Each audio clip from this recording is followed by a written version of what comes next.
Magandang araw po sa inyong lahat. Sa araw po na ito ay isa na namang kwento ng pakikipagsapalaran at kababalaghan ang aking ihahatid sa inyo. Ito ay kwento ni Lolo Alipio kasama ang kanyang apong si Lucas.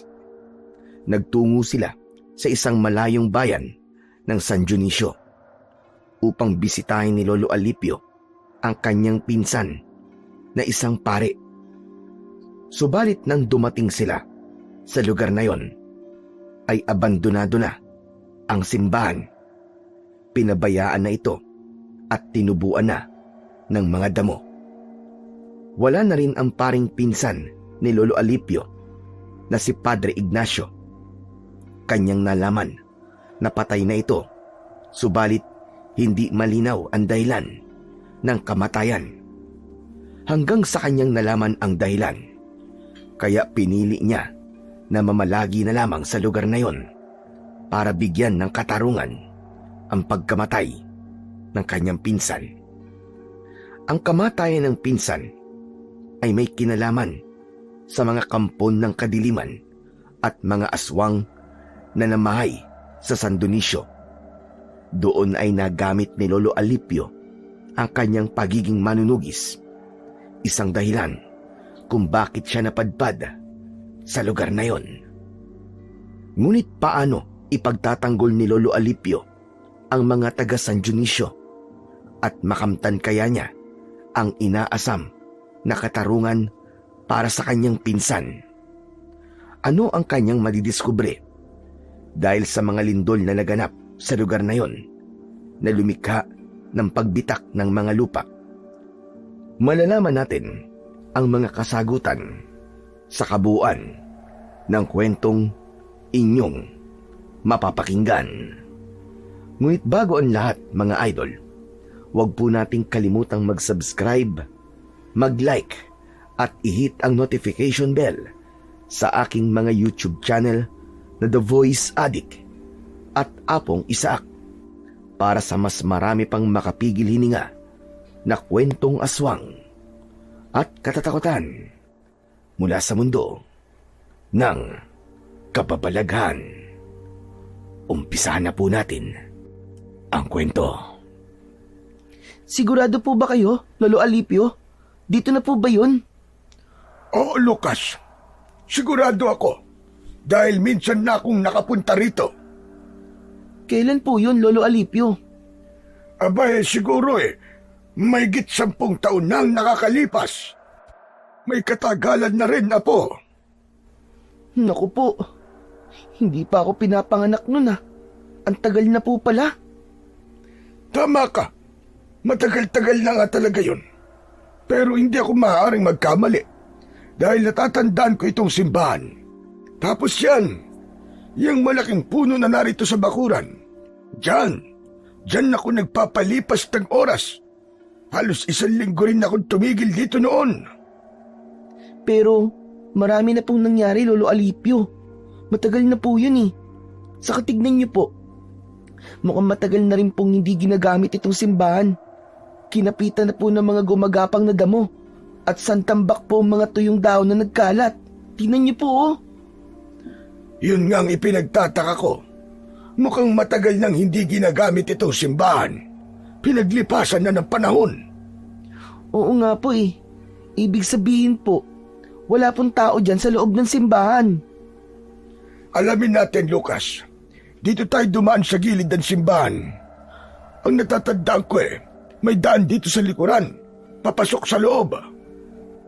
Sandali lang. Sino kayo? Anong ginagawa nyo rito sa simbahan ng San Dionisio? Meron lang kaming hinahanap, Manang. Ay, anong manang ang sinasabi mo? Mukhang mas matanda ka pa nga sa akin. Tigilan mo ko. Ano nga bang pangalan mo? Ako si Urbana at matagal na ako naninirahan dito sa San Dionisio. Kaya kilala ko kapag may dayo na pumupunta dito. Kayong dalawa, alam kong dayo kayo. Opo, Aling Urbana. Ngayon lang po kami nakarating dito ni Lolo Alipio dito po sa inyong lugar. Ako nga pala si Alipio. At itong apo ko ay si Lucas. Meron lang kasi kaming hinahanap, Urbana. Sino ba ang hinahanap ninyo? Si Father Ignacio. Alam ko na siya ang kura paroko dito sa inyong simbahan. Matagal nang wala ang taong hinahanap mo. Wala na rito si Padre Ignacio. Nasaan siya? Wala akong panahon para pag-usapan ang pari na yon. Teka, bakit naman? Basta, lalayo ko na maalala pa siya. Kaano-ano ka ba niya?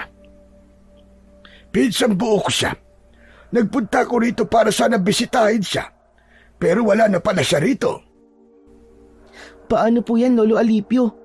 Wala na pala rito si Padre Ignacio eh. Ano pong gagawin natin?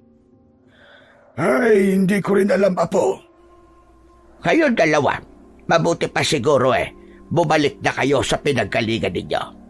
Yun ang may papayo ko sa inyo. Naku po, malayong-malayo po yung pinanggalingan namin eh. Aba, wala akong pakialam kahit gaano pa kalayo ang pinanggalingan ninyong dalawa. Ang kailangan ay umalis na lang kayo dahil hindi kayo welcome dito. Bakit naman? Hindi naman kami masamang tao ng apo ko. Dahil kamag-anak kayo ni Padre Ignacio. Kadugo na kayong dalawa. Tama ka, Urbana. Kadugo nga namin siya. Ayun na nga Kaya mas maigi kung aalis na lamang kayo bago pa pag-initan kayo ng mga tao rito. Tinatakot niyo ba kami, Urbana? Hindi. Kundi nagbibigay lang ako ng babala sa inyo. Pero kung ayaw niyo akong paniwalaan ay bahala kayo. Saka lumayo na rin kayo sa simbang ito kung mahal niyo pa ang buhay ninyo.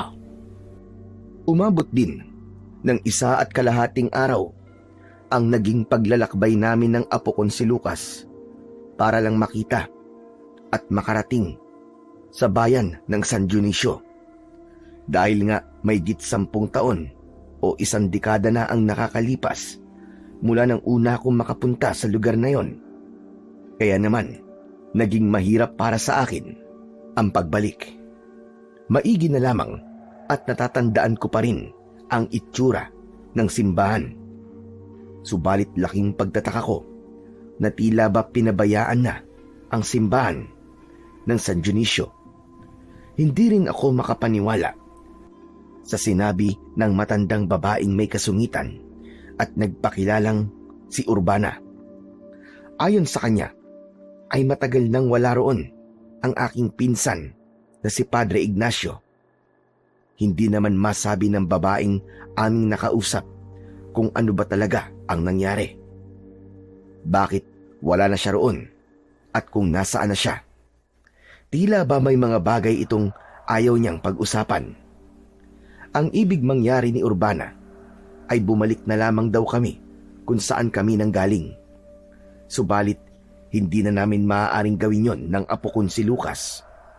Hindi na kami pwedeng bumalik sa lugar na pinanggalingan namin.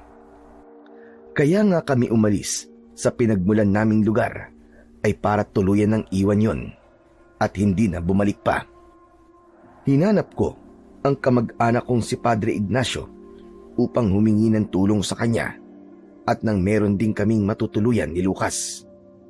Kaya nga lamang, mabibigo lamang pala kami. Wala na sa San Dionisio ang pinsan kong pari. Lolo Alipio, paano po tayo nito? Ano pong gagawin natin? Hindi tayo aalis sa lugar na to, Apo. Pero narinig niyo po ba yung sinabi po ni Aling Urbana? Hindi daw po tayo pwede sa lugar nila. Bakit? Sino ba siya? Hindi naman siguro siya ang may-ari ng lugar na ito. Saka, naniniraan lang din siya rito. Kung wala na po dito si Padre Ignacio, Lolo Alipio, nasan po kaya siya? Yun ang kailangan nating alamin, Lucas. Gusto kong malaman kung nasaan na ang pinsang kong si Padre Ignacio. Kung ano bang nangyari sa kanya. Saka, kung bakit tila pinabayaan na itong simbahan. Sapagkat wala kaming matutuluyan ng apo ko, Kaya nagpasya kung manatili kami sa abandonadong simbahan ng San Dionisio. Wala namang mga kabayan na malapit sa simbahan, kaya walang makakakita sa amin. Nagpunta kami ng apo ko sa gawing likuran ng simbahan dahil hindi nakakandado ang nakita kong pintong kahoy sa likod ng simbahan. Kaya naman nakapasok kami. Sa pagpasok namin ng simbahan ay nagulat pa kami ng apo ko dahil may nagliparan na mga paniki na doon ay namamahay. Talagang matagal na pong walang tumutuloy dito, Lolo Alipio. Nagiging bahay na rin po ng mga paniki. Nagtataka talaga ako. Bakit hindi na kaya ito ginagamit? Baka po dahil sobrang luma na. Pero hindi mo ba nakikita po? Maaari pa itong gamitin dahil matibay pa itong simbahan. Baka po tinamad na rin pong magsimba yung mga taga rito, Lolo. Pero bakit naman? Maraming katanungan ang lumigalig sa isipan ko habang nasa loob kami ng simbahan. Ang mga katanungang yon ang nais kong isa-isang mabigyan ng kasagutan. Dahil nga wala kaming matutuluyan ni Lucas, ay naglakas loob na lamang ako na doon kami tumuloy. Dito na po tayo, Lolo. Oh, Lucas. Saka wala naman tayong ibang matutuluyan. Wala na akong ibang kakilala sa lugar na ito. Tapos ang sungit pa po ni Aling Urbana, no? Hindi naman kagandahan. Hayaan mo na siya. Kalimutan mo na ang kasungitan ng babaeng yon. Baka inuurungan na ng regla yon kaya masungit. Siguro nga po.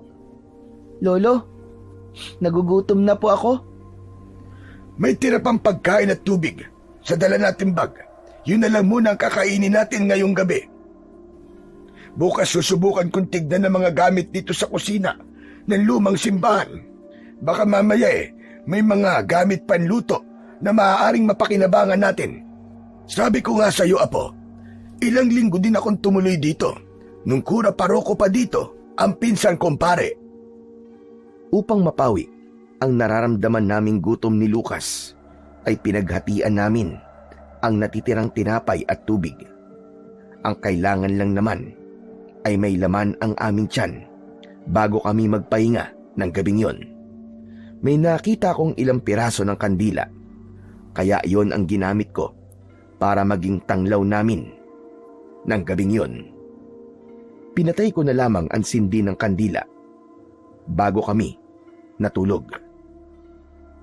Nagsisimula ng sumikat ang araw nang magising ako dahil sa paruot paritong takbuhan ng mga hayop na naligaw sa loob ng lumang simbahan.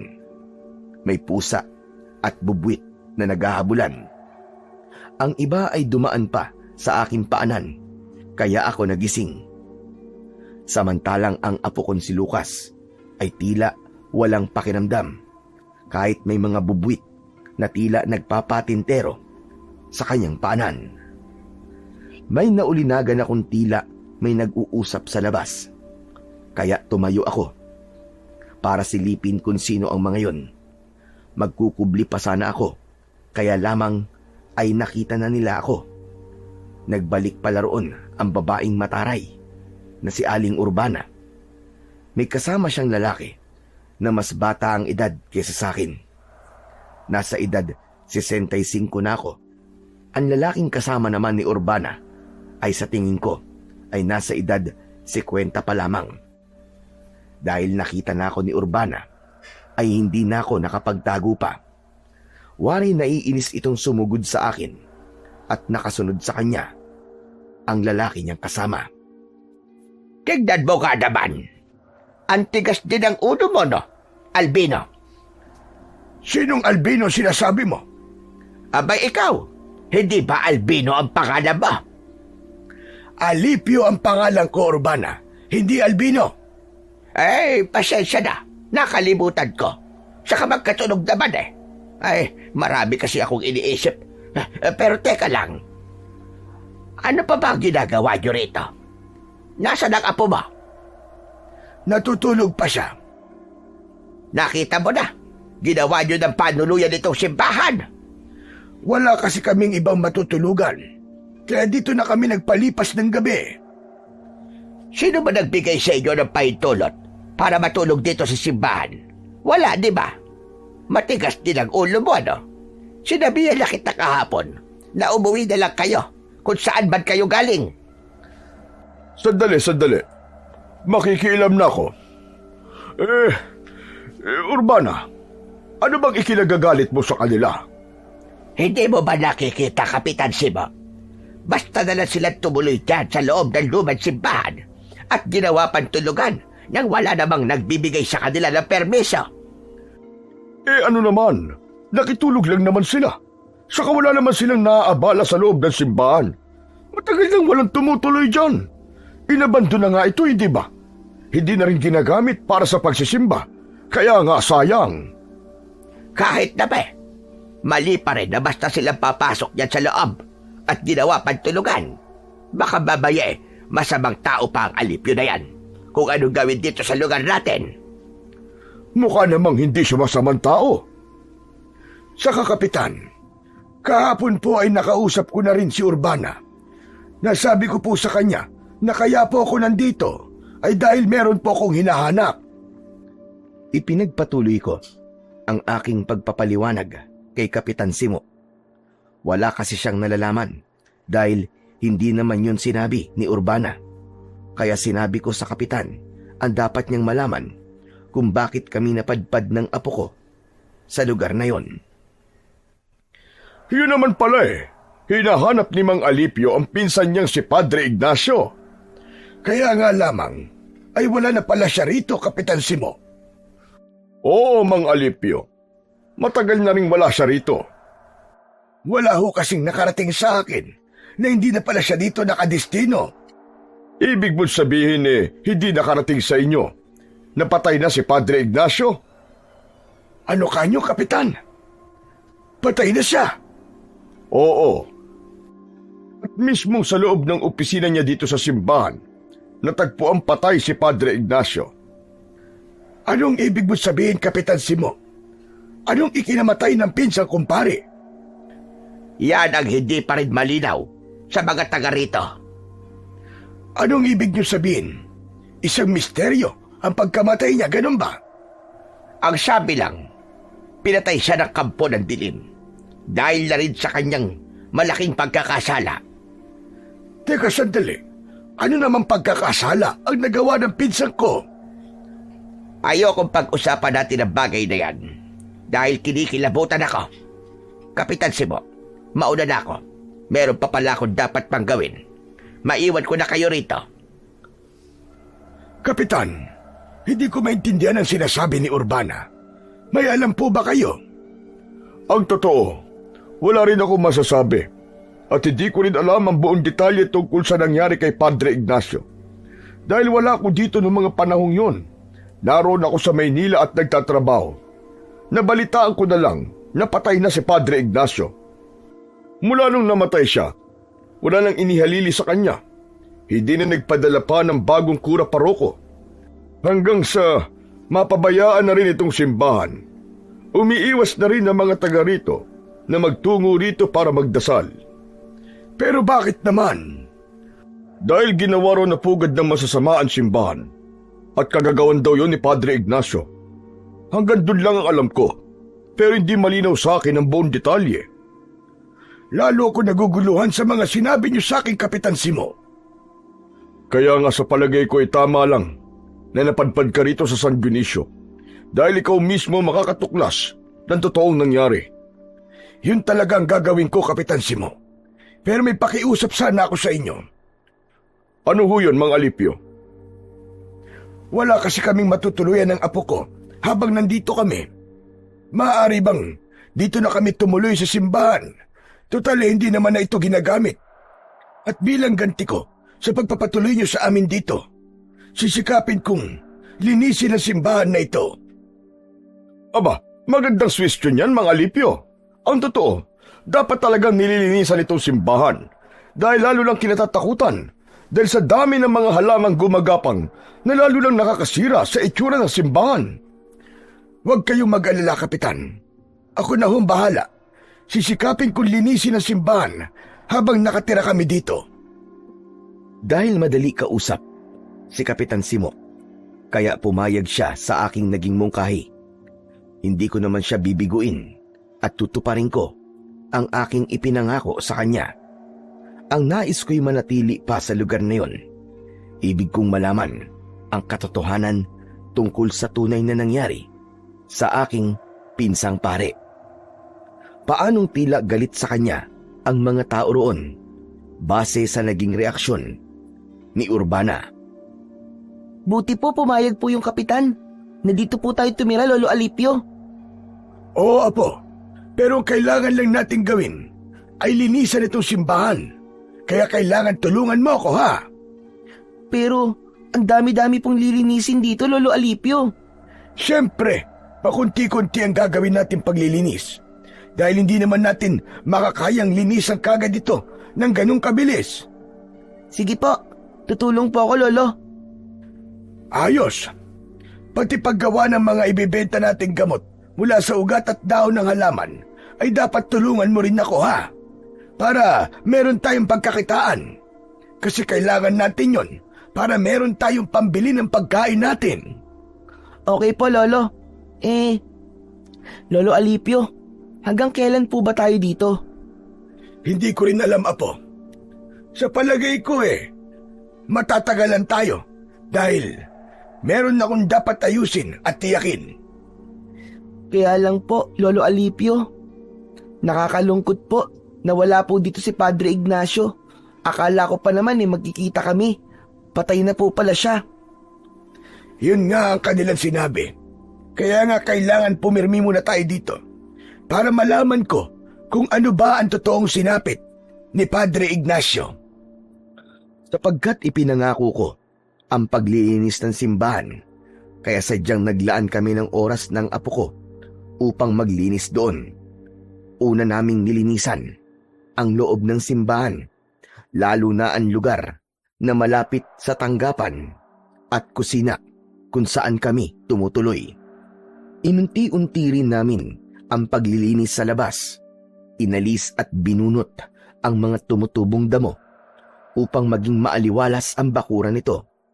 Kaya naman, kahit papano, ay nakita ang pagbabago sa lumang simbahan. May mga taong ikinatuwa ang ginawa naming paglilinis sa simbahan. Isa na roon ay si Rosana, isang deboto na malayong-malayo sa ugali ni Urbana. Salamat na lamang at dumating kayo rito sa San Dionisio. Kahit paano ay umayos na tong simbahan. Abang-aba na kasi ang itsura nitong simbahan. Masyado nang pinabayaan. Tama ka, Alipio. Mula kasi na mawala si Padre Ignacio, lumayo na ang mga tao para magsimba. Kaya nga pinabayaan na rin nila ang simbahan. Ganun na nga. Pero bakit pati ang pagsisimba ay para bang kinalimutan na rin nila? Dahil nawala na sila ng tiwala sa alagad ng Diyos. Kay Padre Ignacio? Oo, Alipio. Hindi kasi nila nagustuhan ang mga nangyari. Hindi nagustuhan? Ang alin ba, Rosana? Pasensya na, Alipio. Pero hindi ko masasabi sa iyo. Pero bakit naman? Ang totoo ay iniiwasan ng mga taga rito sa San Dionisio na alalahanin pa ang pangyayaring yon. Hindi ko talaga maintindihan. Kahit si Urbana ay ayaw magsalita. Pero nagagalit siya kapag ang pag-uusapan ay si Padre Ignacio. Dahil hindi pa rin niya matanggap. Lalo na't malaking naging tiwala at respeto nila kay Padre Ignacio. Talaga bang hindi mo maaaring sabihin sa akin? Pasensya na, Alipio. Saka ayoko rin may masamang mangyari sa akin. May masamang mangyayari sa'yo? Oo. Yun ang sabi-sabi. Kapag pinag-usapan at naibunyag sa ibang taon tungkol sa sinapit ng simbahan ng San Dionisio at ng paring si Padre Ignacio, ay posibleng may mangyaring masama. Pambihira na yan. Lalo tuloy ako naguguluhan. Kaya pasensya na, Alipio. Pero wag kang mag-alala. Kung magtatagal pa kayo rito, ay siguro naman ay malalaman nyo rin ang buong katotohanan. Salamat na lang, Rosana. Walang anuman. Kailangan ko na munang umuwi. Pero nagpapasalamat talaga ako sa iyo, Alipio. Malaking bagay itong ginawa mo sa simbahan. Sana naman, sa ginagawa mong paglilinis, kahit paano mawala na ng tuluyan ng kamalasang nakakabit sa simbahang ito. Yun ang huling sinabi ni Rosana na lalong naging palaisipan sa akin. Masyadong malihim ang mga taga San Dionisio tungkol sa nangyari sa kanilang lugar na tila dekada na ang nakalipas. Kaya naman, sa bawat araw na lumilipas ng pamamalagi namin ni Lucas sa lugar na yon, ay napuno ng iba't ibang alalahanin at katanungan ang isipan ko. Wala naman akong mapagtanungan dahil walang sino man ang nais magsabi at magkwento. Kung ang mga taong may edad na ang kakausapin ko ay sadya namang umiiwas sila, hindi naman ako maaaring magtanong sa mga kabataan dahil lalo silang walang nalalaman. Kaya ipinagpatuloy na lang namin ni Lucas ang pagpapaganda ng simbahan. May mga pagkakataon na itinitigil ko ang paglilinis para naman asikasuhin ang paglalaga ng mga dahon at ugat ng halaman na kinukuha ko sa malapit na gubat. Gumagawa ako ng mga gamot na inilalagay ko sa bote upang ipagbili. Mga gamot na maaaring gamiting panghilot o pangmasahe sa mga sakit ng katawan. Meron ding maaaring inumin kapag nagkakaroon ng problema sa kanilang panunaw. Ang tungkol sa paggawa ng mga gamot na ibinibenta ko na nakalagay sa bote ay itinuro pa sa akin ng lola ko. Bagay na naman ako sa kanila na aking napapakinabangan dahil mabisa ito kapag ginamit ng taong may nararamdaman sa kanilang katawan. Lolo Alipio, buti na lang po at nabili po lahat ng mga nakaboting gamot na ginawa nyo. Kaya nga nagpapasalamat ako, Lucas. Dahil kahit papano, nakikilala na ang mga tinitinda natin. Paano po? Mahusay po kasing gamitin Lalo na po yung panghilot at panghamplas po sa mga sakit sa katawan. Yun po maraming naghahanap Kaya sa susunod, yun ang dadamihan natin. Mainam kasi yun sa rayuma at sa pangangati ng katawan. Kaya meron na naman po tayong pambili ng pagkain natin, Lolo. Kaya nga salamat sa Panginoon at kahit papano ay hindi niya tayo pinababayaan. Oo naman po, lalo na po sa ginagawa natin. Binabalik po natin sa dating ganda itong simbahan. Kaya binibless po tayo ni Lord. Tama ka, Apo. Kaya ituloy lang natin itong ginagawa nating pagpapaganda dito sa simbahan. Kaya lang po bakit ganun? Parang ayaw po pumunta ng mga tao dito. Di ba kahit naman po walang pari dito, maaari naman sila magdasal dahil bahay pa rin po ito ng Panginoon. Oo, pero sa ngayon, wala pa tayong magagawa kung sadya na nilang kinalimutan ang paglapit sa Panginoon. Nakakalungkot naman po yun. Kailan sila lalapit sa Panginoon kapag may nangyari ng masama sa kanila? Pero baka huli na ang lahat pag nagkataon. Kaya nga meron akong naiisip habang namamalagi tayo rito sa San Dionisio. Ano po yun, Lolo Alipio? Hindi ko na muna sinagot ang tanong ng aking apo. Saka ko na lang sasabihin sa kanya, ang kailangan ko na lang munang gawin ay matapos na namin ang ginagawa namin ni Lucas para ibalik sa dating ganda at ayos ang simbahan na dekada nang inabandona at pinabayaan. Yun nga lang, hindi pa rin nawawala ang pagiging kontrabida ni Urbana sa hindi ko maunawa ang dahilan. Ano naman ngayon kung nililisan mo at pinaganda itong simbahan, Alipio? Akala mo yata ay magpapasalamat ako sa iyo. Hindi ko naman sinasabi sa iyo na magpasalamat ka, Urbana. Ano ba gusto mo palabasin? Ba't mo ginawa ito? Wala. Gusto ko lang linisan at makatulong dito sa San Dionisio. Kung ano man diyang ginagawa mo, Nagsasayang ka lamang ng panahon. Paano naging pagsasayang ng panahon itong ginagawa kong pagpapaganda sa simbahan? Sige nga, Urbana. Dahil wala nang saysay yan. Iniisip mong walang saysay. Oo, dahil wala nang paggagamitan ng simbahan na to. Hindi na nga nagkaroon ng oras ang mga taga rito para pumasyal dito. Yun na nga ang mali, Urbana. Dapat nga ikaw ang isa sa kinakikitaan na hindi dapat lumayo ang mga taga rito sa paniniwala sa Panginoon. Matagal na silang lumayo. Yun nga ang mali. Kasalanan yun ng pinsan mo, si Padre Ignacio. Hayang ka na naman, Urbana. Isinali mo na naman ang pangalan ng pinsang kumpare. Abay, dapat lang naman. Pero wala ka pa rin ipinapaliwanag sa akin, Urbana.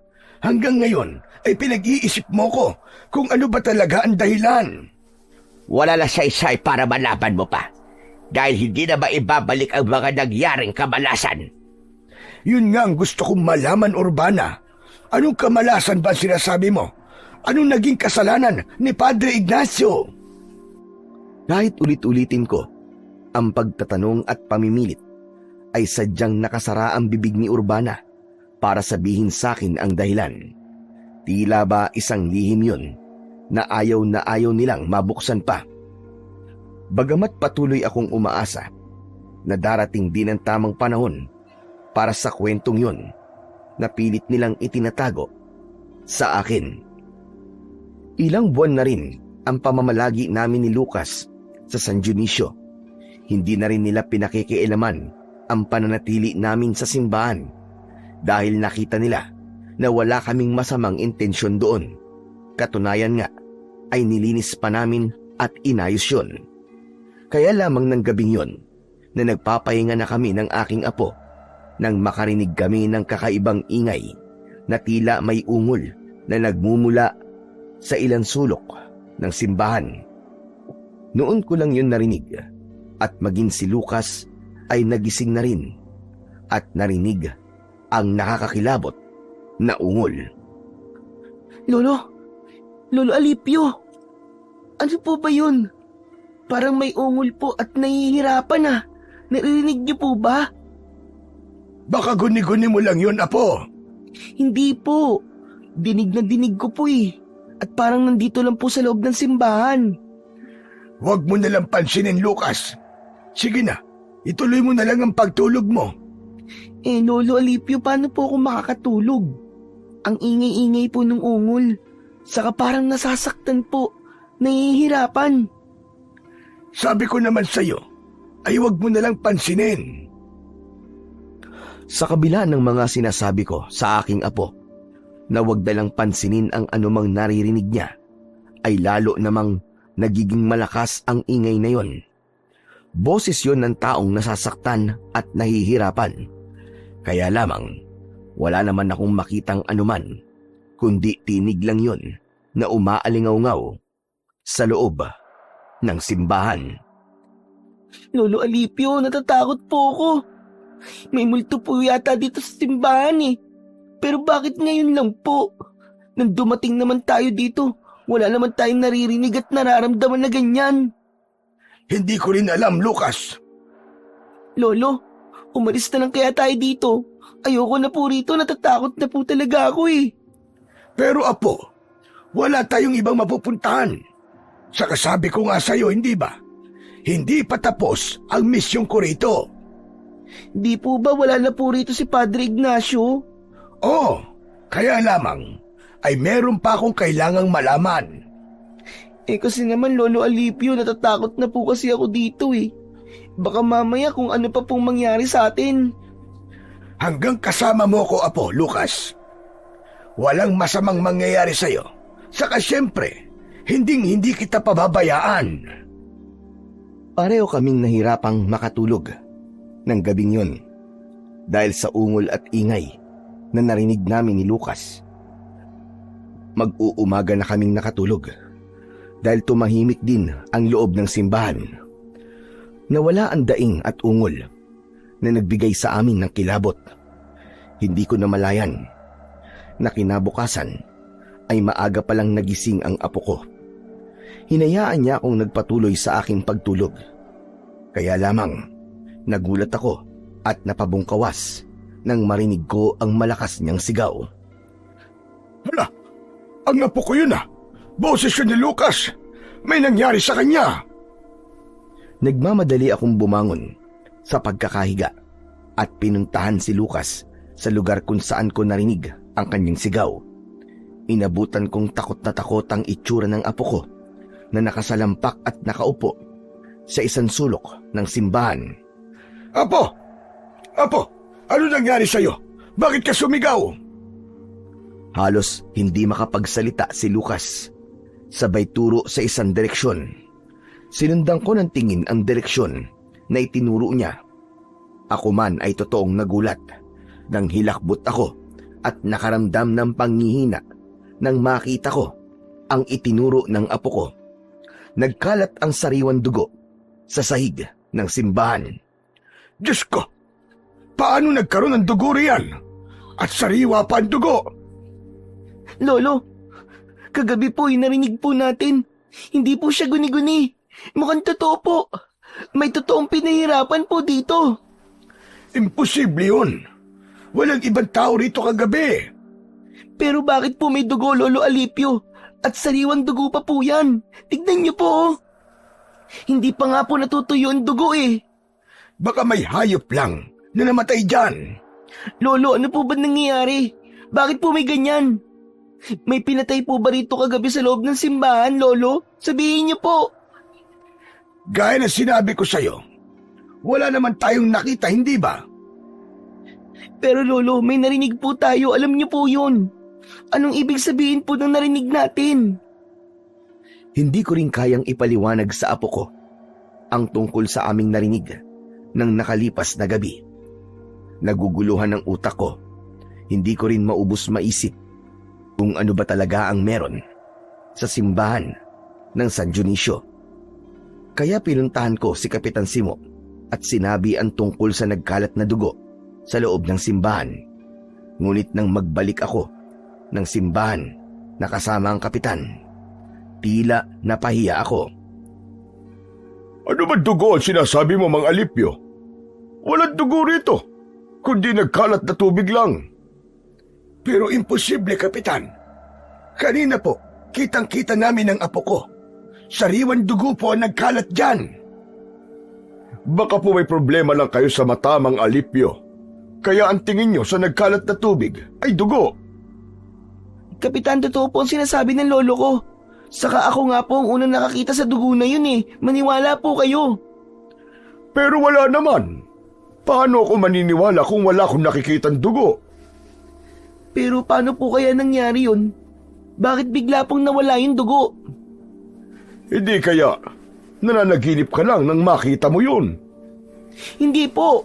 Gising na gising po ako, Kapitan. Kaya nga lang wala naman talaga akong dugong nakikita eh. Baka iniisip nyo na nasisira na ang ulo namin ng apo ko. Ay, wala naman po akong sinasabing ganun, Mang Alipio. Umalis na si Kapitan Simo na umiiling-iling. Nagmukha tuloy kaming nasisiraan na ng bait dahil sa pangyayaring yon. Pero paanong ang dugo na nakita namin ng apo kong si Lucas ay nawala ng ibang tao na ang tumingin doon, kundi naging tubig lang na nagkalat ang nakita ni Kapitan. Lolo, nakakatakot na po talaga rito. Ang iniisip ko, Apo, di kaya may ibang gustong ipahiwatig ang pangyayaring yun? Po, ano pong ibig niyong sabihin, Lolo Alipio? Na may hiwagang nangyari dati pa dito sa simbahan ng San Dionisio. At malamang may kinalaman dun si Padre Ignacio. Yung mga narinig at nararamdaman po ba natin ang gusto niyo pong sabihin? Oo, Lucas. At tiyak, may iba pa tayong madidiskubre kung mananatili pa tayo rito. Patuloy na naging palaisipan sa akin ang mga pangyayaring yon sa simbahan.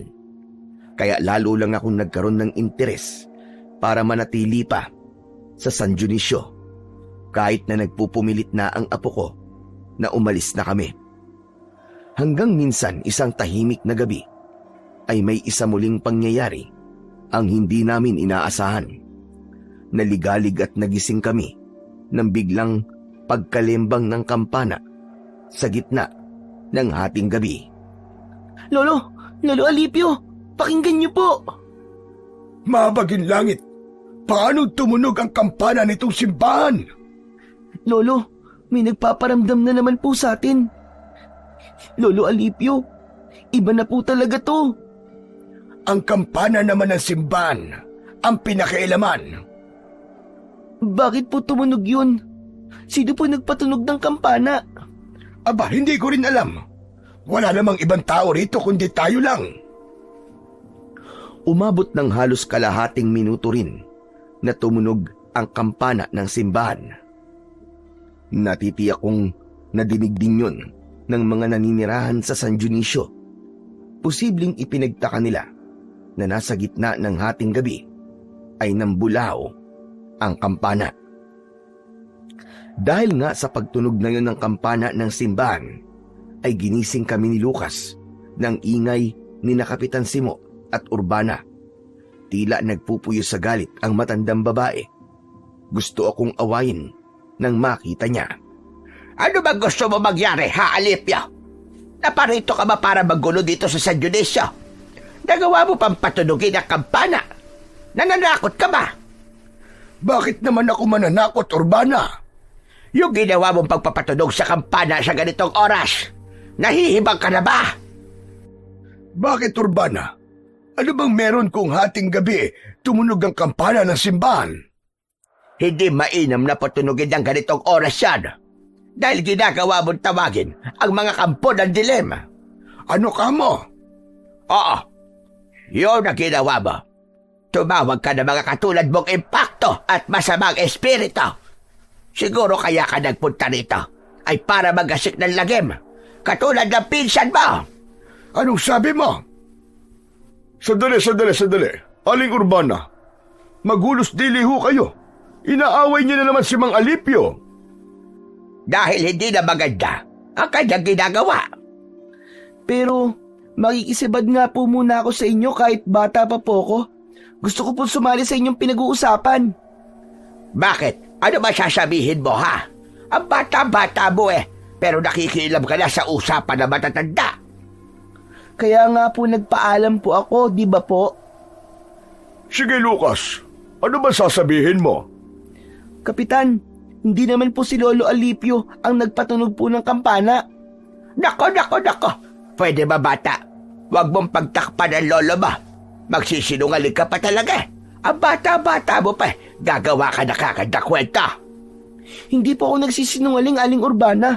Totoo po ang sinasabi ko. Kapitan, maniwala po kayo sa akin. Bigla na lang po tumunog ang kampana nitong simbahan. Mang Alipio, ano po ba ang totoo? Yung sinabi ng apo ko, Kapitan. Nagulat na nga lang po kami dahil bigla pong kumalembang ang kampana samantalang wala naman nagpapatunog doon. Saka walang ibang tao rito maliban sa amin ang apo ko. Gusto mo paniwalaan kita, ha, Alipio?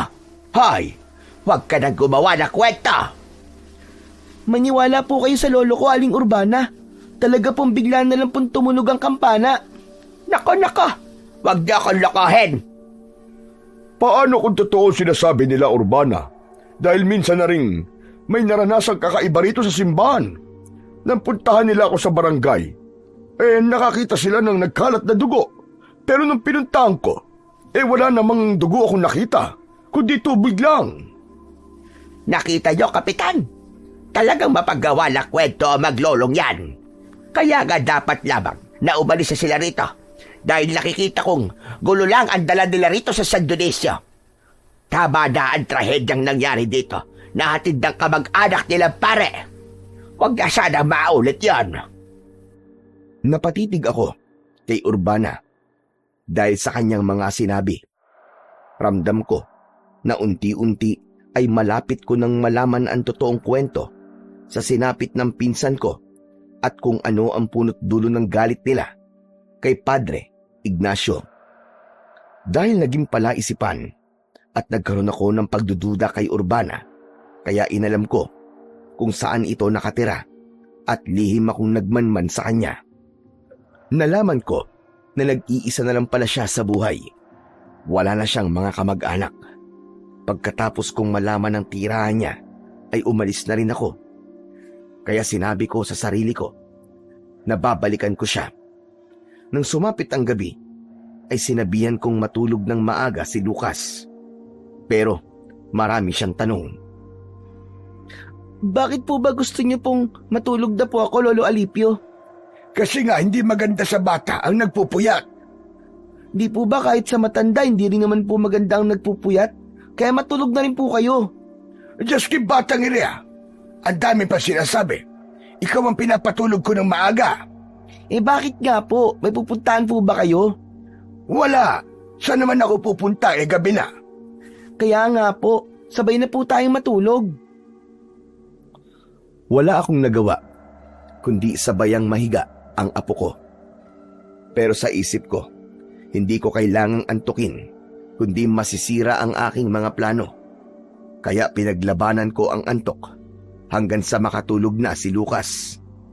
Nang matiyak kong tulog na ang apo ko, ay dahan-dahan akong lumabas ng simbahan upang hindi makalikha ng kahit na anong ingay.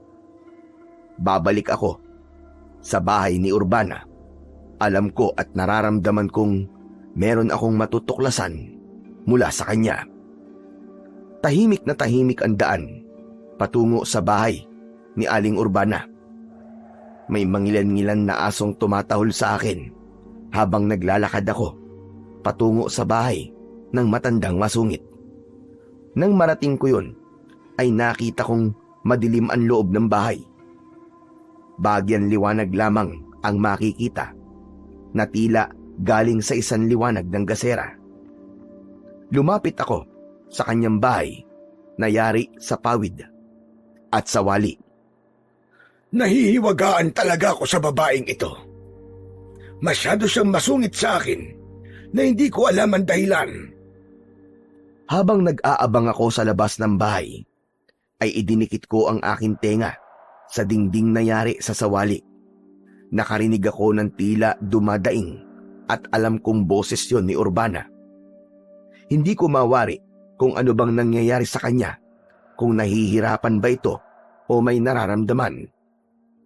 Hinayaan ko muna at naghintay ako sa mga susunod pang pangyayari. Maya-maya pa ay biglang tumahimik. Naisip ko na baka kung napano na ang matandang masungit. Kaya humanap ako ng kahit maliit na siwang upang makita ko kung ano ang nasa loob at makita ko si Urbana. Natulala ako at hindi agad nakagalaw sa kinatatayuan ko nang makita ko ang nasa loob ng bahay. Aswang! Isang aswang na abwak si Urbana! Nakakadiri ang itsura ng aswang na si Urbana. Makapal ang sabog na buhok, ang matay ng lalaki, at ang mahabang dila ay parang dila ng isang bayawak.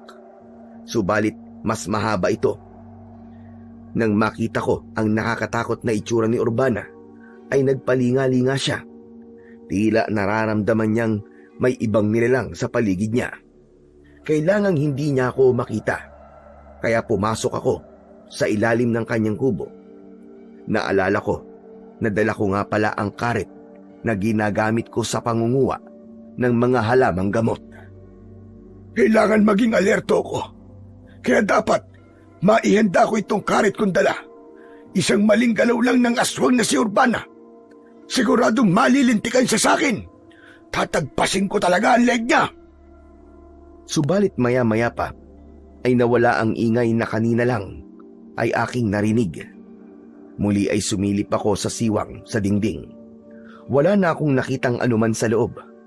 Wala na rin doon si Urbana. Nawala ang babaeng aswang. Saan kaya pumunta yon? Nagpasya akong umalis, kaya lumabas na ako mula sa silong ng bahay. Kaya lamang, nang makaalis na ako sa silong, ay biglang bumungad sa harapan ko ang isang aswang abwak. Hindi ako maaaring magkamali.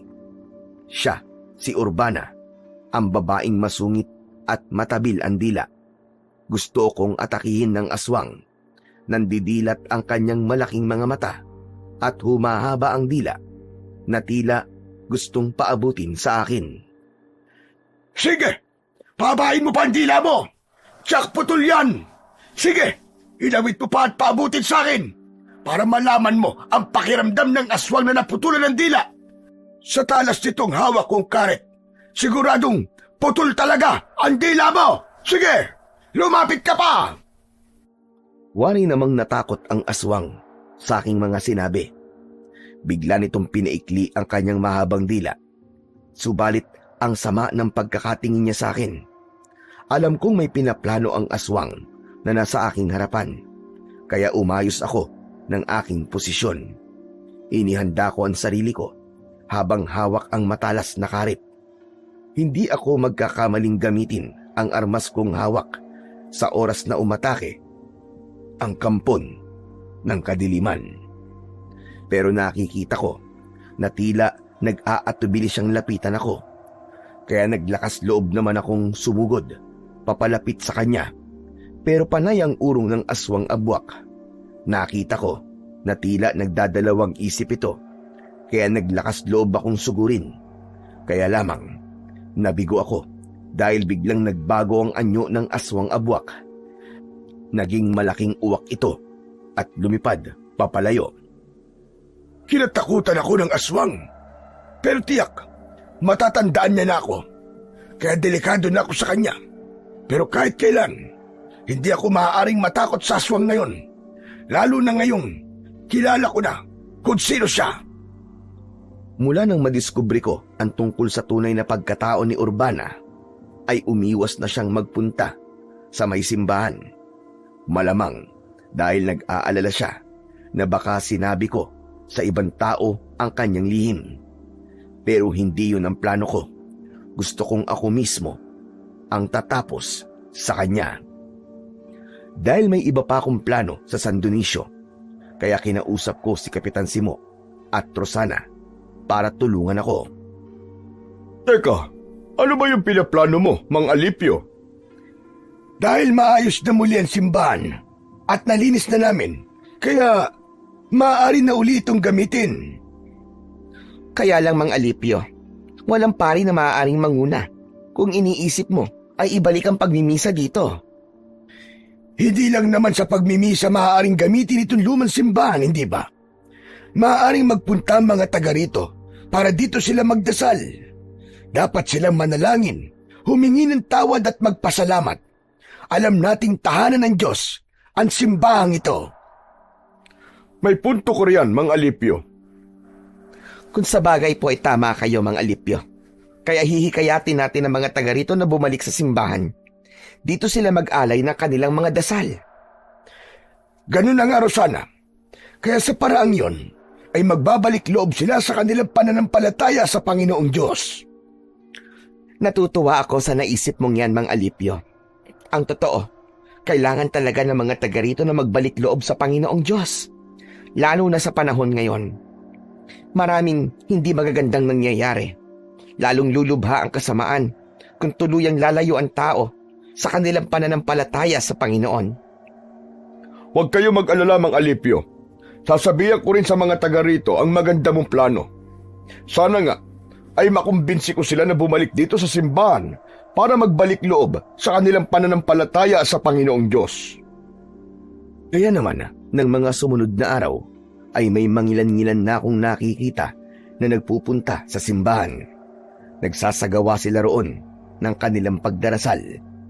May iba naman na tila walang pakialam dahil nasanay na sila sa kanilang nakagawian. Nawalan na ng halaga sa kanila ang pagkakaroon ng kaugnayan sa Diyos. Nalulungkot ako para sa bagay na yon. At sa pagbubukas muli ng simbahan, ay sadyang hindi ko na nakita pa kahit anino ni Urbana. Sadyang lumayo na siya at marahil natatakot na siya na gumawi roon. Ang ginawa kong yon, napasiglahin muli ang mga tao para maging mas malapit sa Diyos, ay ikinatuwa ng ibang hindi nawawala ang pananampalataya.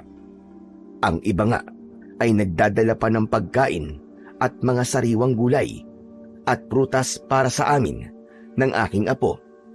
Siyempre, tinatanong ko sila kung para saan ng kanilang mga binibigay. Para daw yun sa amin ng apo ko bilang pagpapasalamat. Wow! Ayos talaga, Lolo Alipio! Makakalibre na po tayo ng pagkain ito. Marami-rami itong mga naipon natin pagkain. May bigas pa po na mailuluto natin. Lahat ng yan ay biyayang bigay sa atin ng Panginoon, Apo. Oo nga po. Ang bait po pala talaga ng mga taga rito, no? Kahit saan lugar naman ay may mababait.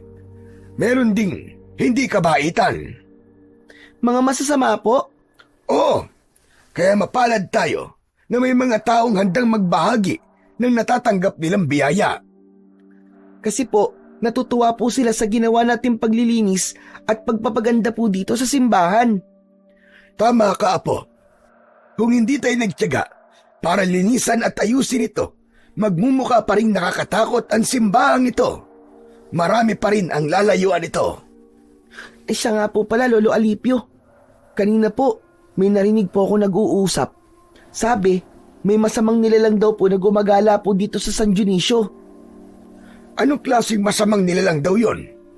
Aswang daw po, Lolo. Di kaya may kinalaman po ang aswang na yon dun po sa mga nararamdaman natin dati pa, saka yung mga nangyari po dito sa simbahan? Naisip ko nga rin yan, Apo. Posibleng tinatakot tayo para hindi na natin ituloy ang pagsasaayos ng simbahan. Gumagawa siya ng bagay na ikatatakot natin at nang iwan na natin ang lugar na ito para maghari ang kampo ng dilim sa lugar na ito. Tama po kay Lolo Alipio. Kasi po, hindi gusto ng kampo ng dilim na buksan uli itong simbahan, di po ba? Tama ka, Apo. Kaya tama ang hinala natin. May kinalaman nga ang kampo ng kadiliman sa mga nararamdaman nating kakatwa. Gusto nilang hadlangan ang mga ginagawa natin. Pero pasensya na sila dahil hindi nila tayo nagawang pigilan. Lalo na ngayong nakikita na natin nagsisimula ng bumalik ang mga tao rito sa simbahan. Totoong ikinatuwa ko ang mga nagiging pagbabago sa San Dionisio. Pero hindi ko maaaring isang tabi at kalimutan ang natuklasan ko tungkol kay Urbana. Nararamdaman ko ang kanyang pananahimik ay may kakaibang ibig sabihin. Kaya naman, lihim akong nagmasid at inalam ang kanyang mga lakad. Hanggang minsan ay nakita ko siya na nagtungo sa gubat. Nasa gubat din ako ng mga pagkakataong yon dahil nangunguha ko ng mga ugat at dahon ng halamang gamot.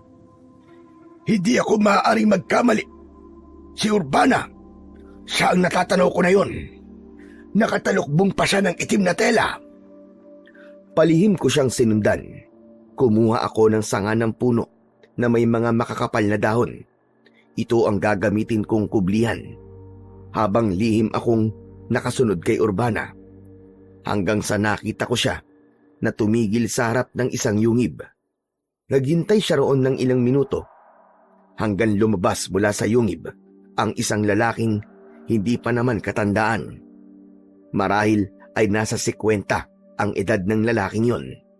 Dapat kong malaman ang kanilang pag-uusapan, kaya gumawa ko ng paraan upang makalapit sa kinaroroonan nila para marinig ko ang kanilang pag-uusap. Salamat na lamang at masukal ang lugar na kinaroroonan nila, kaya nakalapit ako na hindi nila nakita. Mula sa aking pinagkukublihan ay bahagya kong narinig ang kanilang usapan. Tila matagal na silang magkakilala ni Urbana. Sadyang kailangan kitang makausap, Candido. Tiyakin mo lang na importante ang pakay mo dahil ayokong sinasayang ang oras ko. Oo, mahalaga ito. Dahil may kinalaman ito sa ating plano at sa hihintay nating takdang sandali. Anong ibig mong sabihin? Hindi umubra ang aking mga plano, Candido. Hindi ko pa rin napapaalis sa matandang yon sa simbahan. Siya si Alipio. Ang dayo dito, sa San Dionisio. Oo, ang kamag-anak ni Padre Ignacio. Ang bilin ko, dapat silang mapaalis ng apo niya. At huwag mong hayaang magamit uli ang lumang simbahan dahil tayong gagamit doon. Konting panahon na lamang ang aking hinihintay. Pero hindi pa rin sila umaalis, Candido. Ginawa ko na ang pananakot na kaya ko para umalis sila lang apo niya. Kaya lamang, tila nawala na sa isa yon. Wala ka talagang kwenta, Urbana. Binigo mo pa rin ako. Ginawa ko naman ang makakaya ko, Candido. Ngayon nga, ay nagawa na niyang buksan ang simbahan. Hinihikayat niya ang mga tao para pumasok doon at magdasal. Kahit wala ng pare? Oo, ang importante raw sa kanila ay magsagawa sila roon ng panalangin. Hindi maaari ang ganon. Makakasira yon sa ibig nating mangyari. Hindi sila dapat manumbalik sa dati nilang ginagawa. Ang pagiging makadiyos. Yun ang pinipilit kong gawin, Candido. Kaya nga ginawa natin ang lahat, hindi ba? Para sirain ang imahe ni Padre Ignacio. Sa pakikinig ko sa pag-uusap ni na Urbana at ng lalaking tinatawag niyang si Candido, ay nabanggit ang pangalan ng pinsan kong si Padre Ignacio. Kaya lalo akong nagka-interes sa kanilang pag-uusap. Tama nga ang hinala ko na may alam si Urbana sa tunay na nangyari sa pinsan kong pare. Ayaw lang niyang magsalita, kaya ipinagpatuloy ko ang pakikinig sa kanilang usapan. At nagtagumpay tayo sa planong yun. Laban kay Padre Ignacio. Oo, Candido. Nagawa natin pasamain si Padre Ignacio. Naging masamang pari siya sa paningin ng mga taga-San Dionisio. Pumapatay tayo ng tao at nagagawa nating dalhin yun sa simbahan.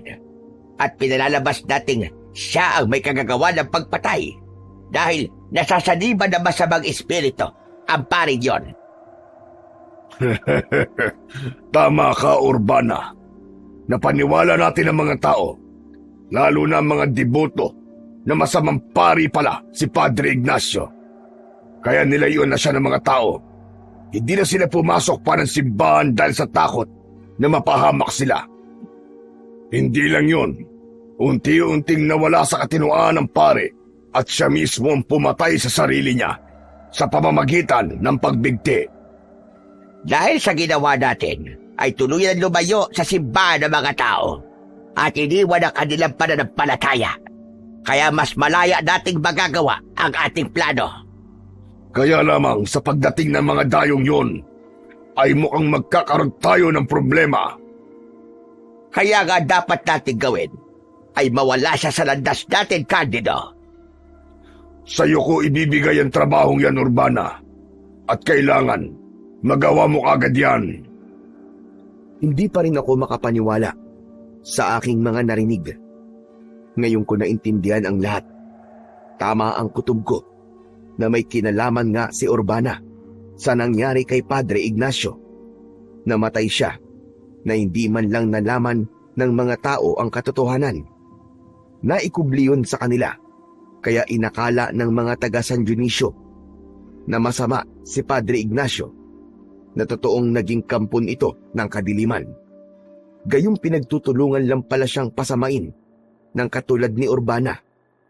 Kaya hindi ako makakapayag na hindi magkaroon ng katarungan ang sinapit ng pinsan ko.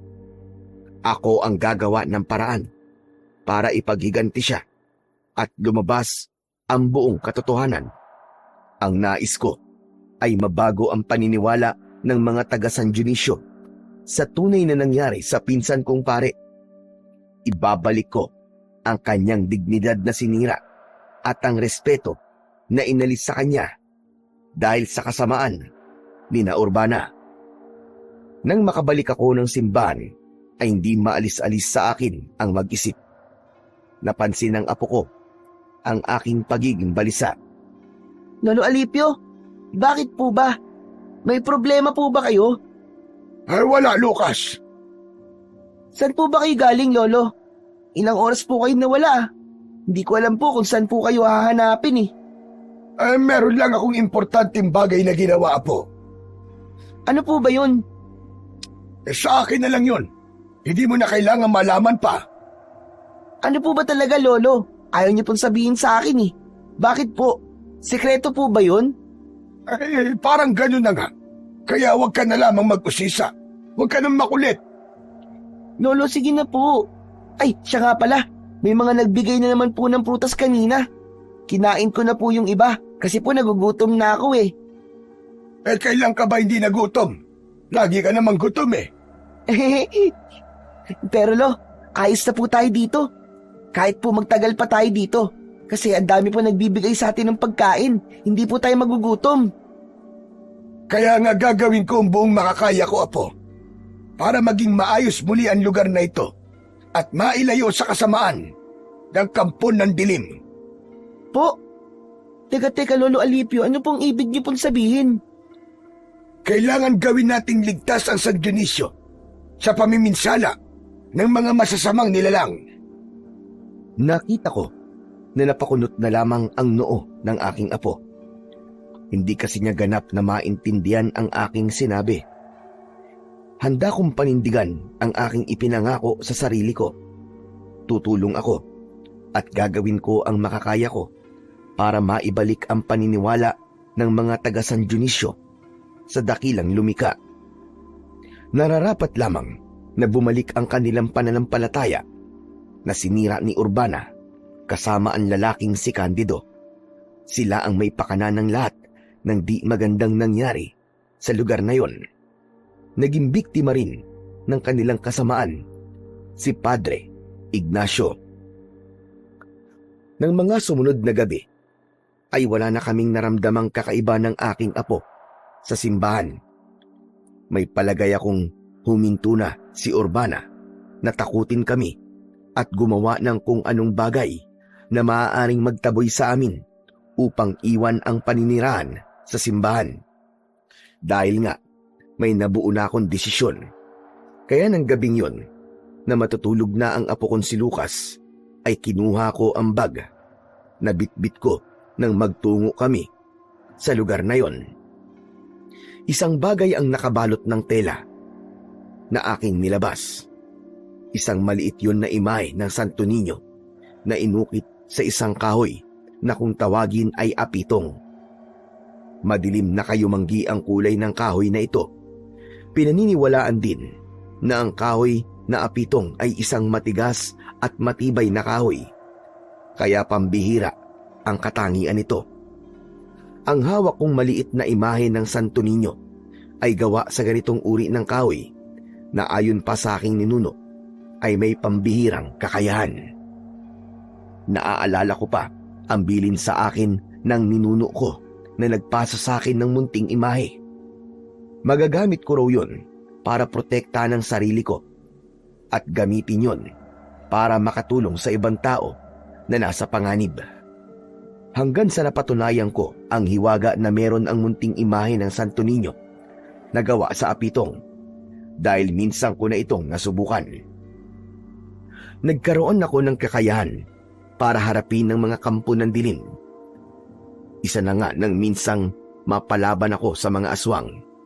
Naging manunugis ako at naging gawain ang magtungo sa lugar kung saan alam kong kailangan ang tulong ko at isinama ko nga ang apo ko dahil wala akong mapag-iiwanan sa kanya.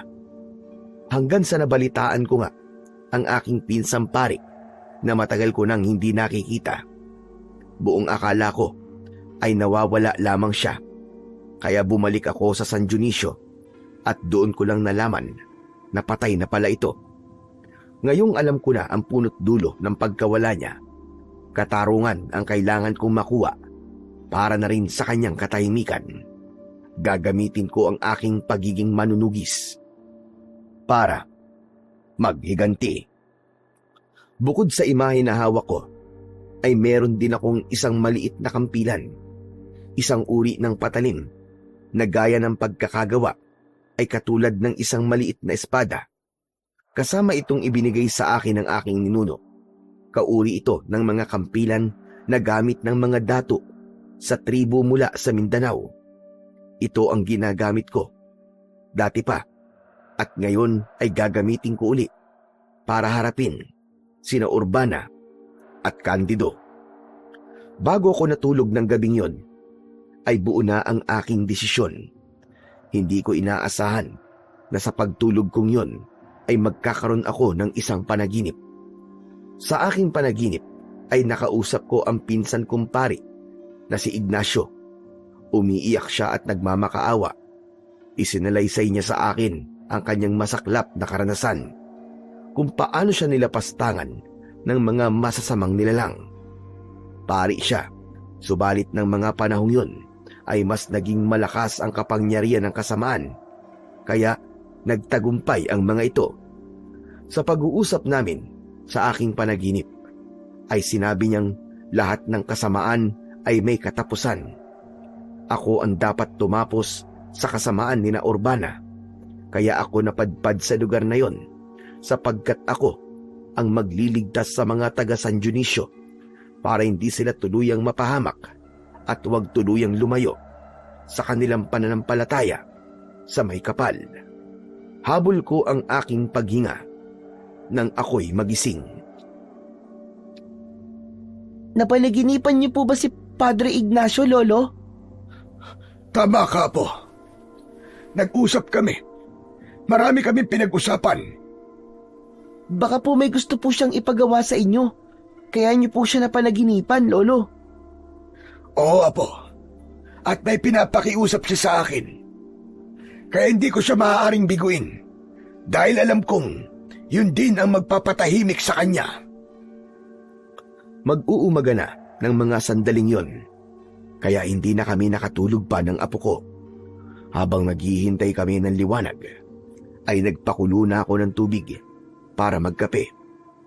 Habang nagpapakulo ako ng tubig, ay biglang yumanig ang kinatatayuan ko na inakala kong guni-guni lang o baka nahihilo lang ako.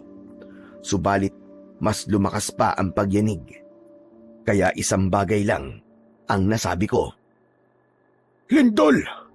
Lumilindol, Apo! Lolo, ano pong gagawin natin? Natatakot po ako. Halika, Apo. Kailangan natin makalabas nito simbahan. Baka kumapano tayo dito. Nagmamadali kaming tumakbo papalabas. Nagsisimula ng lumiwanag ng mga sandaling yon. Malakas ang naging pagyanig.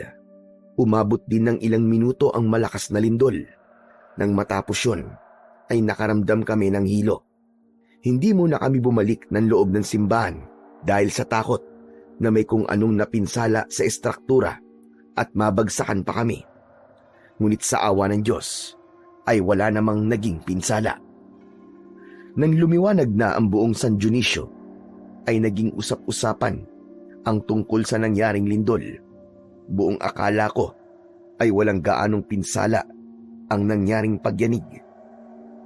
Sa nalaman kong balita, ay umabot daw ng magnitude 7 ang nangyaring lindol, kaya tiyak na may mga napinsala sa ibang lugar. Subalit ang naging usap-usapan na narinig ko ay ang pagkakaroon ng bitak sa lupa sa iba't ibang lugar sa San Dionisio. Ngayon lang nangyari sa San Dionisio ang ganong kalakas na lindol. Pero salamat pa rin po dahil walang ganong mga bahay ang napinsala. Tama ka, Mang Alipio. Palibasa, hindi naman matataas sa mga bahay dito. Kaya lamang, nagkaroon pala ng malalaking bitak sa lupa. Oo nga. Kung titignan ng mga bitak, nakakakilabot. Para bang may kung anong maaaring lumitaw mula sa pagitan ng mga bitak. Natahimik ako sa sinabi ni Kapitan Simo. Dahil may naaalala ko, kaya lamang hindi ko maaaring sabihin kay Kapitan. Kaya naman, sinarili ko na lamang yon. Subalit bumalik sa isipan ko ang mga narinig kong pag-uusap ni na Urbana at Candido. Muli ay sinubaybayan ko si Urbana at gaya ng dati ay nakipagkita uli siya sa lalaki sa kuweba. Sa ikalawang pagkakataon ay napakinggan ko uli ang kanilang naging pag-uusap. Ang nangyaring malakas na lindol kagabi, Urbana, yun ang pahiwatig na malapit na. ang hinihintay natin, Candido? Ang panahon ng pananakop at darating na ang ating mga kakampi. Panahon na rin yon ng paglipol para maghari na dito sa San Dionisio ang kadiliman. Tama ka. Kaya konting sandali na lang. Ipinaramdam na sa atin ang simula. Kaya parating na ang ating pinakainihintay. Nasa mga pintuan na. Kilabot ang naging hatid sa akin ng tawa na yon ni Candido. Nakita ko rin sa kanyang muka ang nakakatakot na anyo. Anyo yun ng isang masamang nilalang. Pagkakataon ko na sana yun para singilin sila sa kanilang kasamaan. Kaya lamang hindi ako nakapaghanda ng pagkakataong yun. Hindi ko nagawang dalhin ang imahe at ang aking kampilan. Ang mutya na tanging makatutulong sa akin para gawin ang aking plano. Subalit naisip ko rin na hindi ako maaaring magpadalos-dalos sa aking gagawin. Subalit ng gabing yon, mas nakakakilabot ang sumunod na nangyari. Naulit ang malakas na lindol, kasing lakas ng nauna, subalit mas matagal. Ramdam ko ang kapahamakang hatid noon sa San Dionisio. Nang unti-unting humupa ang pagyanig, ay kasunod noon ay ang sigawan ng mga tao mula sa labas ng simbahan. Lolo, ano po yun? Bakit may naririnig po ako nagsisigawan? Naririnig ko nga rin, Apo. Posibleng may hindi magandang nangyari dahil sa lindol. Pakinggan niyo po, parang meron po silang kinatatakutan, Lolo Alipio. Dahil sa malakas na sigawan, kaya napilitan akong alamin kung ano ba talaga ang nangyayari. Sa pagkakataong yon, ay kinuha ko ang imahe at inilagay sa aking bulsa. Maging ang maliit na kampilan na aking magiging sandata ay binitbit ko na palabas ng simbahan. Nang nasa labas na ako, hindi ako makapaniwala sa aking nakita. May mga kakaibang nilalang na umaatake sa mga tao. Pinagmasdan kong maigi ang mga nakakatakot na nilalang. Nalaman kong mga uri ng aswang na kung tawagin ay abwak. Nakita kong takot na takot at tumatakbo palapit sa akin upang humingi ng tulong si Rosana. Mga Alipio! Tulong! Tulungan mo ako, mga Alipio! Hinahabol ako ng aswang! Gusto niya akong patayin! Ako ang bahala sa kanya, Rosana. Pumasok ka ng simbahan, madali ka. Doon ka muna kasama si Lucas. Nang makapasok ng simbahan si Rosana, ay ako ang humarap sa aswang na kinatatakutan ni Rosana. Hoy! Diablong buang kang aswang ka! Ako ang atakihin mo! Ako ang kalabanin mo! Huwag ang babaeng walang kalaban-laban sa'yo! Agad na sumugod sa akin ang aswang. Gamit ang hawak kong kampilan, ay inundayan ko ng saksak ang halimaw.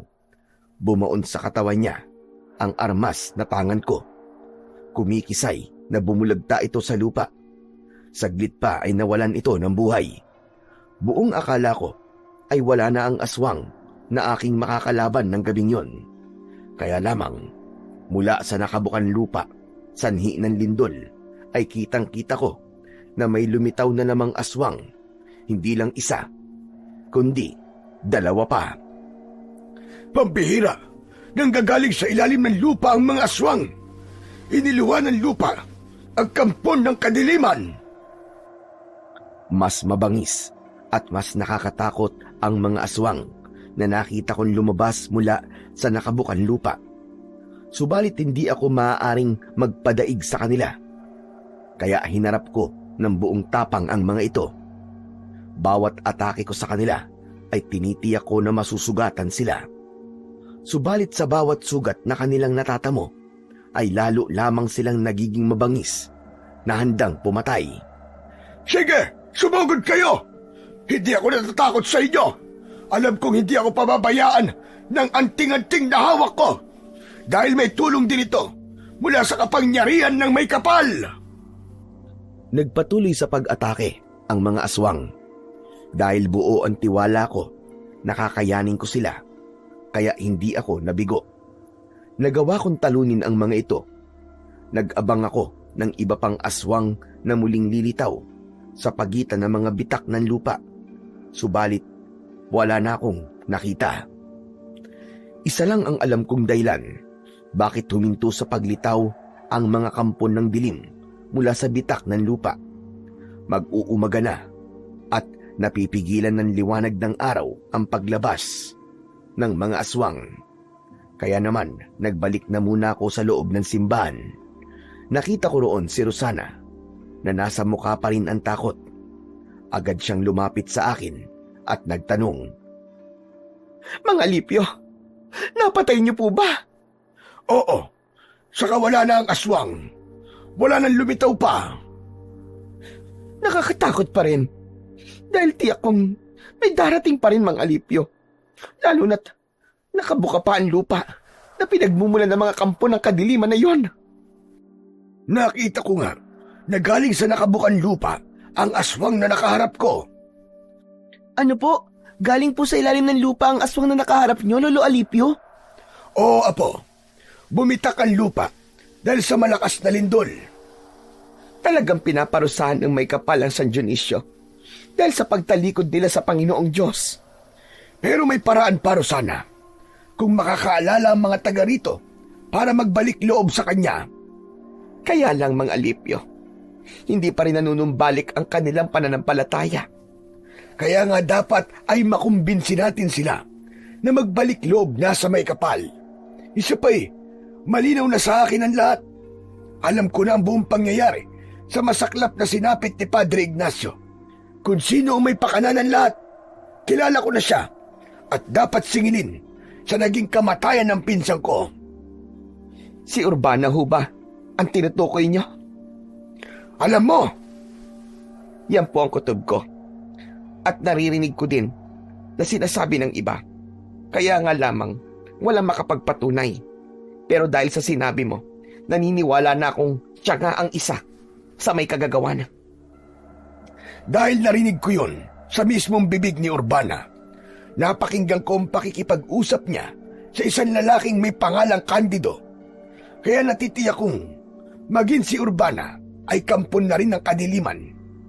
Siya ang isinugo dito sa San Dionisio para iligaw ang mga tao at tuluyang lumayo sa kanilang pananampalataya sa may kapal.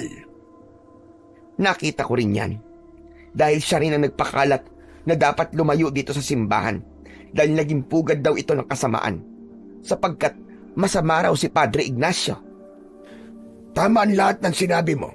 Kaya dapat talagang magbayad si Urbana. Alam kong magkakarap uli kami ng babaeng yon. Saka, isa rin siyang aswang. Ano kanyo? Isang aswang si Urbana? Oo, Rosana. Nakita ko ang pagbabagong anyo niya. Kitang-kita talaga ng dalawang mata ko.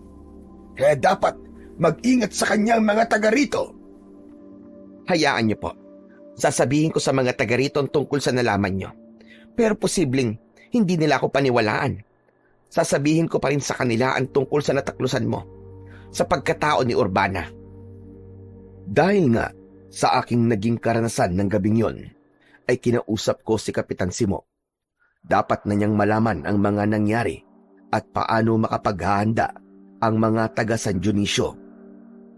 Kung ganun, tama yung nakarating sa akin, Mang Alipio. Nakarating na ano, Kapitan Simo?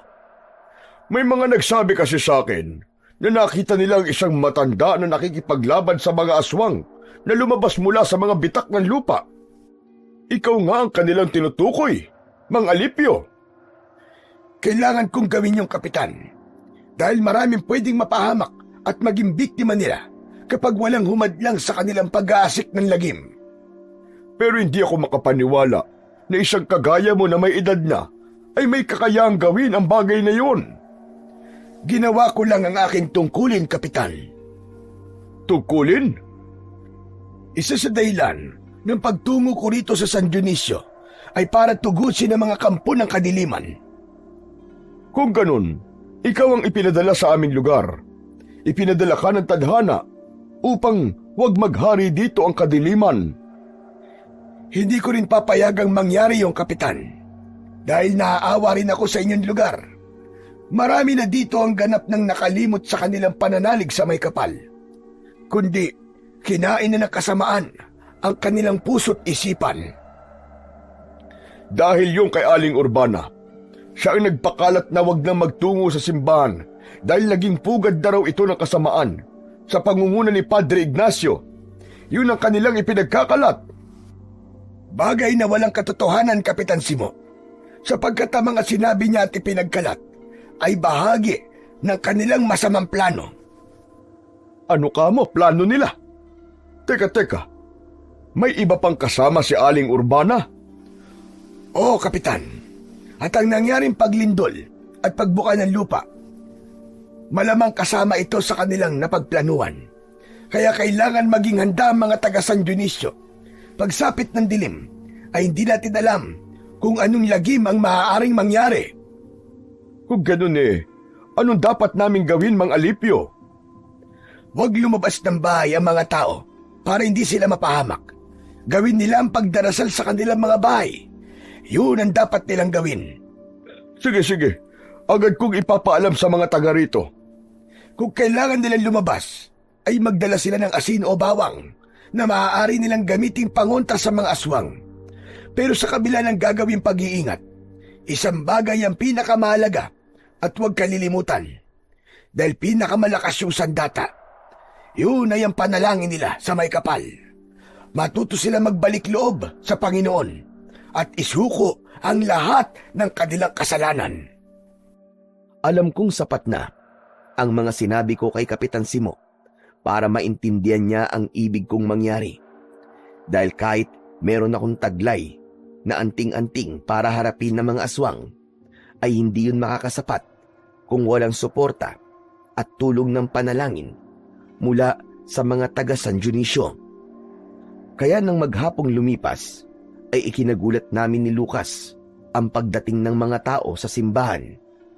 Wala mang pari na nakatalaga roon, ay nagtungo pa rin ng mga tao sa simbahan ng San Dionisio. Lolo, may dumarating po na tao dito sa simbahan. Oo nga po, at nakakatuwa na unti-unti bumabalik na ang kanilang paniniwala sa Panginoong Diyos. Kailangan nilang tulong na may kapal, Lolo. Lalo na po sa nangyayari ngayon dito sa San Dionisio. Tama ka, Apo. Hindi lingid sa kanila ang nangyayaring lagim, ang paglitaw ng mga aswang mula sa mga bitak ng lupa. Habang may mga taong nagpupunta sa simbahan, ay nakita ko ang pagdating ni Urbana sa lugar, malapit sa daan papasok sa simbahan. Kinakausap niya ang mga taong nakikita. Ano bang ginagawa niyo? Bakit kailangan pumasok pa kayo sa simbahan? Wala nang maitutulong sa inyo ang pagsisimba. Saka wala namang pare dyan Baka nakakalimutan niyo ang ginawang kasamaan ng dating pare na ipinadala rito. Pinipigilan ni Urbana ang mga tao na pumasok ng simbahan. Kaya lumapit na ako at nakialam. Ikinagulat ni Urbana ang paglapit ko. Oh, nagulat ka yata sa akin, Urbana. Ano bang kalokohan ang ginagawa mo, Alipio? Kalokohan bang hikayatin ng mga taga rito para magbalik loob sa Panginoong Diyos? Hindi sila matutulungan ng Diyos na sinasabi mo. Ang pari nga na dati ipinadala rito ay walang nagawa dahil siya man ay naging alipin ng kasamaan. Teka nga lang, Urbana. Sigurado ka ba dyan sa sinasabi mong yan? Oo naman. Dahil nakita ko kung paano siya gumawa ng kasamaan dito sa baryo. Kung paano siya pumatay. Hanggang ngayon ba, ay kasinungalingan pa rin ang gusto mong ipakalat? Wala kang alam sa mga nangyari, kaya't manahimik ka. Yun ang akala mo, Urbana. Wala ka nang maililim sa akin dahil bistado ko na ang kulay ng bituka mo, ang mga kasamaang ginawa mo, at ng mga katulad mo. Tinitigan ko ng masama si Urbana. Hindi niya kinayang makipagtitigan sa akin. Naging mailap ang kanyang mga mata. May kinapa ako sa aking bulsa.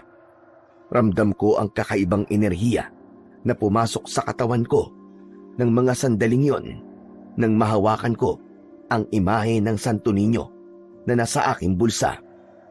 Kitang-kita ko ang pagkatulala ni Urbana. May naramdaman siyang kakaiba. Biglang tumalikod at nagmadali siyang umalis. Urbana! Urbana, sandali! Nag-uusap pa tayo.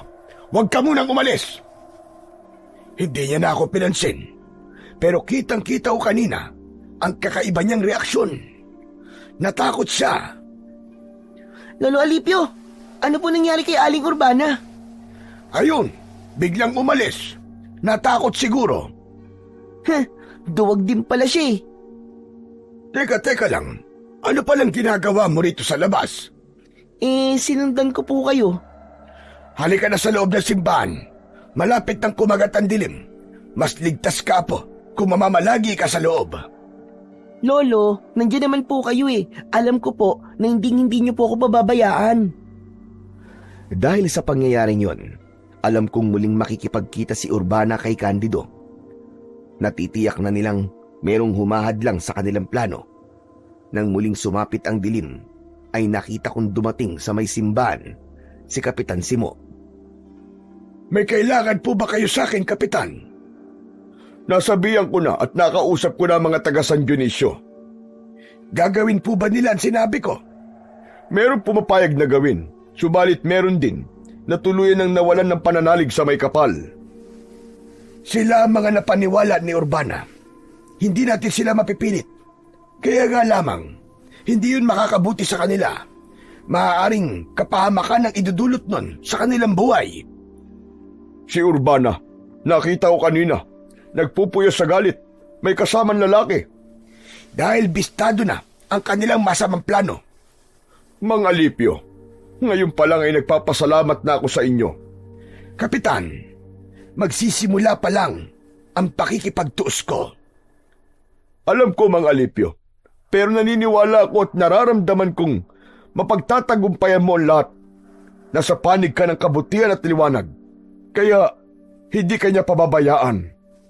Isang ngiti lamang ang itinugon ko kay Kapitan Simo. Kahit papano ay nananalig siya na makakaya ko ang hamon na yon para harapin ang mga kampon ng kadiliman, ang matulungan ng San Dionisio upang hindi lumaganap ang kasamaan at kadiliman. Hanggang sa sumapit na uli ang gabi, naghanda na ako ng pagkain namin ni Lucas, pero napansin niya ang aking pagkabalisa. Lolo Alipio? Okay lang po ba kayo, Lo? May problema po ba? Ayos lang ako, Apo. Wala namang problema. Parang hindi po kasi, Lo eh. Kanina pa po kayo hindi mapalagay eh. Halika na, kumain na muna tayo. Lo, gusto niyo po bang samahan ko po kayo mamaya? Saan mo naman ako sasamahan? Alam ko pong may mahalaga kayong gagawin mamaya eh. Kaya nga maaga pa kumain na po tayo. Apo, hindi madali ang magiging lakad ko mamaya. Kaya nga po gusto ko po kayong tulungan, Lo. Hindi na, kaya ko na yon. Pero Lolo Alipio, gusto ko pong tulungan kayong harapin ng mga aswang na nililitaw po sa bitak ng lupa. Huwag sanang maging matigas ang ulo mo, Lucas. Sige na po, kumain na tayo. At mamaya maaga ka magpapahinga. Ramdam ni Lucas ang pagtaas ng boses ko. Ibig lang sabihin nun ay maigpit ang pagbabawal ko sa kanya para wag dalan siyang makialam pa. Isa pa, hindi isang paglalaro ang gagawin ko. Saka para lamang yon sa kagaya kong naatangan para maging manunugis. Tapos na kami maghapunan ng apo ko. Inilatag na ni Lucas ang kanyang magiging tulugan. Samantalang ako ay nag-aabang sa maaaring mangyari sa gabing yon. Maya-maya ay nakarinig ako ng alulong ng mga aso at ingay ng mga ibong panggabi. Biglang nawala ang mga ingay ng hayop na sinundan yun ng pagyanig. Minsan pa ay nagkaroon ng lindol. Lolo Alipio, may lindol na naman po. Oh, biglang huminto. Saglit lang. Ano ba yan? Bakit lagi na lang pong may lindol? Sa nangyaring pagyanig ng lupa, ay may kabakong naramdaman. May kutob akong may ibang nais ipahiwatig ang bagong pagyanig na yun. Dahil nga may mga bitak na ang lupa dahil sa nakalipas na lindol. Malamang mas lumaki pa ang mga bitak na dadaanan ng mga aswang. Ang mga kampo ng dilim na namamahay mula sa ilalim ng lupa. Tumayo na ako sa aking pagkakaupo para lumabas na ng simbahan. Tiniyak kong nasa bulsa ng pantalong ko ang imahe ng Santo Niño na gawa sa apitong. Ang kampila naman ay kinuha ko na rin sa loob ng bag. Lolo Alipio, lalabas na po kayo? Oo, Apo. Sasalubungin ko na sila. Ang mga aswang po ba? Oo. Natitiyak kung lalabas na sila mula sa mga bitak ng lupa. Mag-aasik na sila ng lagim at mamiminsala sa mga taga rito. Pero Lolo Alipio, Huwag mo nang ituloy ang sasabihin mo. Alam ko na yan. Hindi ba sinabi ko sa'yo? Hindi ka maaaring sumama sa lakad kong ito, Apo. Mas mainam ko nandito ka para na rin sa iyong kaligtasan. Ang tanging maitutulong mo ay taimtim na magdasal. Hindi na sumagot ang apo kong si Lucas sa mga sinabi ko. Mahilig siyang mga tuwiran pero mas pinili niyang manahimik na lamang. Lumakad na ako papalabas ng simbahan. Gaya ng aking inaasahan, may mga aswang na kagad na sumalubong sa akin. Tama ang kutob ko. Nagsimula ng lumabas mula sa mga bitak ng lupa ang mga kampon ng kadiliman. Sa naging paglitaw ng mga aswang, ay may kakaiba silang ginagawa sa mga taong makikita nila at aabutan sa labas. Hinahatak sila ng mga aswang at dinadala sa bitak patungo sa ilalim ng lupa. Mas delikadong ginagawa nila ngayon. Hindi maaari. Inililibing nila ng buhay ang mga tao dahil isinasama nila sa ilalim ng lupa. Kaya muli, gamit ang aking sandatang kampilan, ay hinarap ko ang mga aswang. Nagtulong-tulong din sila para sugurin ako. Salamat na lamang na kahit may edad na ako, ay nagagawa ko pang kumilos ng mabilis. Alam kong dahil yun sa tulong ng aking anting-anting. Habang nakikipaglaban ako sa mga aswang, ay nakita kong biglang dumating ang dalawang nilalang na may kinalaman sa kasamaang nangyayari sa San Dionisio. Nagpakita at humarap sa akin si Urbana at Candido. Ang lakas din naman ng loob mong magpakabayani, tanda. Nagsasayang ka lang ng oras ba? Akala mo naman ay magtatagumpay ka sa plano mo. Hindi na magiging maayos pa ang San Dionisio. Wala na sa kanila ang babalik pa sa pananampalataya sa Diyos mo. Diyan ka nagkakamali, Urbana. Dahil kahit kailan, ay hindi yun mawawala sa puso ng mga taga rito. Nilason mo lang ang isipan nila. Kaya nawalan sila ng tiwala at pananalig sa Diyos na makapangyarihan sa lahat. Siya naman dapat magyari. Dahil yun ang nais ng kinikilala kong Panginoon. Para hindi mo na mahikayat pa ang mga tao at ibalik sa pananalig sa sinasabi mo. Dapat ka nang mawala! Habang nasa harapan ko sina Urbana at Candido, ay kitang-kita ko ang pagbabago ng kanilang anyo. Naging mga aswang abwak ang dalawa. Sa pangunguna nila ay sumugod sa akin ang iba pang mga abwak. Wala akong nagawa kundi ang harapin sila. Buo ang tiwala ko na hindi ako pababayaan ng aking anting-anting at ang pananalig na nasa aking puso. Kaya naman, nagagawa kong patumbahin ang mga aswang na umaatake. Kaya nga lang, tila hindi sila nauubos dahil may lumalabas pa rin mula sa mga bitak. Sumuko ka na, tanda! Dahil walang ibang pupuntahan ang tapang mo, kundi kamatayan! Kayong mga masasama at kampo ng dilim at siyang mawawala sa mundong ito. Akala mo lang yun, Alipio. Sa dami ng mga kampo ng kadiliman na magtutulong-tulong para atakihin ka, wala ka ng ibang mapupuntahan. Sa pagkakataong yun, ay kinuha ko ang imahe na nasa aking bulsa at idinikit ko sa kampilan na hawak ko. Nagliwanag ang imahe at biglang kumawala mula sa aking pagkakahawak. Samantala, ang kampilan ay humaba ng ilang pulgada kaya mas madali kong nagamit para harapin ang mga aswang. Kitang-kita ko na nananatiling nakalutang sa ere ang imahe ng Santo Niño. Lalo pang nagliwanag ito at ang liwanag ay tumama sa mga aswang na nakakalat. Samantalang nakatakip naman ang muka ng mga aswang na sina Urbana at Candido. Nasisilaw sila at hindi kinakaya ang liwanag mula sa nagliliwanag na imahe. Nakita ko kung paano itinataboy ng liwanag ang mga kampon ng kadiliman. Isa-isa silang nahuhulog sa nakabukan lupa hanggang sa kasamang nahulog sa mga bitak sina Urbana at Candido. Dinig na dinig ko ang kanilang sigawan habang nahuhulog. Kinain na sila ng lupa nang ang mga kampon ng dilim ay nahulog ng lahat sa nakabukan lupa. Tumama naman ang liwanag sa mga bitak at unti-unting nagdikit at nagsara. Wala na. Kinain na ng lupa ang mga aswang at nawala na rin ang mga bitak na nilikha ng mga nangyaring lindol. Saglit pa ay bumalik sa aking palad ang imahe na kanina lang ay nakalutang sa hangin at nagbigay ng kakaibang liwanag. Hindi pa rin ako makapaniwala sa pangyayaring yon.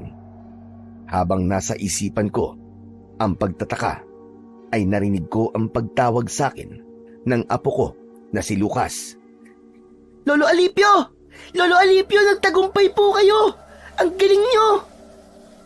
Sabi ko naman sa'yo, huwag kang lalabas. Pero wala na po ang mga aswang, di ba? Nakita ko po, kinain na po sila ng lupa. Isang himala ang nangyari, apo. Tama po kayo, Lolo Alipio. Dahil sabi nyo nga po, hindi tayo hahayaang mapahamak ng Diyos na may kapal. Lalo na't marami pong tumulong sa inyo, Lolo Alipio. Tumulong sa akin? Opo, Lolo. Hayun po sila, oh. Tignan nyo po. Itinuro sa akin ni Lucas ang pintuan ng simbahan. Nakita ko roon na papalabas sina Kapitan Simo at Rosana. Kasama niya ang mga naninirahan sa San Dionisio. Galing sila sa loob ng simbahan.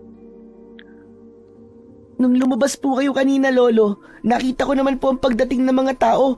Papunta po sa loob ng simbahan.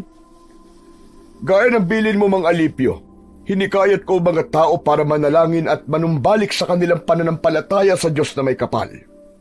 Kaya nagtipon-tipon kami dito sa loob ng simbahan para manalangin at humingi ng tulong sa Panginoong Diyos.